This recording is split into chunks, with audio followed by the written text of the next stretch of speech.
ಯಾವ ಜಾಗದಲ್ಲಿ ಯಾರು ಎದುರಿಗೆ ನಿಂತು ಮಾತಾಡ್ತಿದ್ದೇನೋ ಪರಿಜ್ಞಾನ ಇರಲಿ. ಇದು ಧನರಾಜನ ಆಸ್ಥಾನ. ಸುತ್ತ 40 ಹಳ್ಳಿಯ ಜನರಿಗೆ ಇದು ನ್ಯಾಯ ಹೇಳುವ ನ್ಯಾಯದ ದೇಗುಲ. ಇಲ್ಲಿ ಸತ್ಯಕ್ಕೆ ಬೆಲೆ ಇದೆ ಹೊರತು ಮಿಥ್ಯಕ್ಕಲ್ಲ. ಅದೇನು ಅಂತ ಹೇಳೋ. ಹೇಳ್ತಾನೆ ದಣಿ, ಮಣ್ಣು ಮಾಡೋದೆಲ್ಲ ಮಾಡ್ಬಿಟ್ಟು ಮಳ್ಳಿ ತರ ನಿಂತಿದ್ದಾನೆ. ದಣಿ, ಸರಿಯಾದ ಶಿಕ್ಷೆ ಕೊಡಿ. ಯಾರು ಈ ರೀತಿ ಚಿಕ್ಕ ಮಕ್ಕಳಿಗೆ ಅನ್ಯಾಯ ಮಾಡಬಾರ್ದು ಅಂತ ಶಿಕ್ಷೆನ ನೀವು ಕೊಡಿ. ನಿಜ ರುದ್ರ, ಇವನು ಮಾಡಿರುವಂತಹ ತಪ್ಪು ಕ್ಷಮಿಸಿ ಬುದ್ಧಿ ಹೇಳಿ ಕಳುಹಿಸದಂತದಲ್ಲವೇ ಅಲ್ಲ.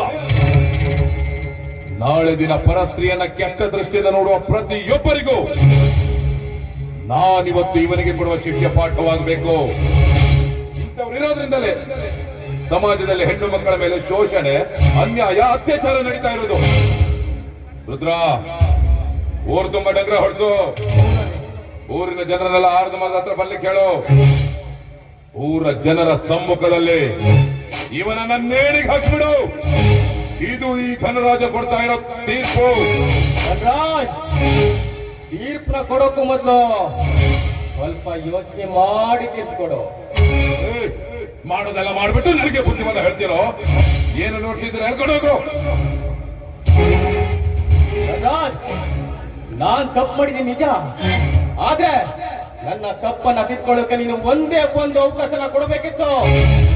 ಸರಿ, ನೀನ್ ಕೊಟ್ಟಿರೋ ತೀರ್ಪನ್ನ ನಾನು ಸಂತೋಷವಾಗಿ ಸ್ವೀಕರಿಸ್ತೀನಿ. ಆದ್ರೆ ಮುಂದೊಂದು ದಿನ ನಿನ್ನ ಮನೆಯಲ್ಲಿ ಇದೇ ರೀತಿ ಘಟನೆ ನಡೆದಾಗ ನೀನು ಯಾವ ರೀತಿ ತೀರ್ಪು ಕೊಡ್ತೀಯ ಅಂತ ನಾನು ನೋಡ್ತೀನಿ.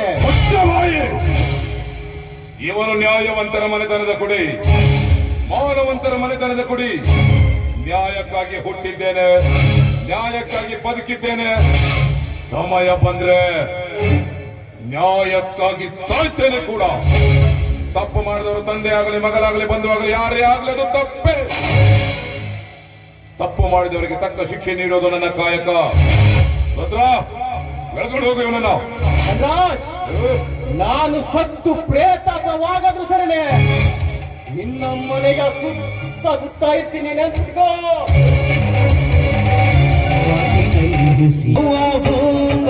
ಸಿಂಗಾರಿ ಮಡಿಲಿನಲ್ಲಿ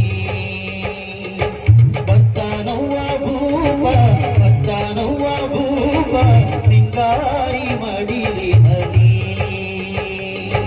ಬರ್ತಾನವ್ವ ಬೆಳಕ, ಬರ್ತಾನವ್ವ ಬೆಳಕ, ಸಿಂಹಾದಿ ವಂಶದಲ್ಲಿ ಬರ್ತಾನವ್ವ ಭೂಪ, ಬರ್ತಾನವ್ವ ಭೂಪ, ಸಿಂಗಾರಿ ಮಡಿಲಿನಲ್ಲಿ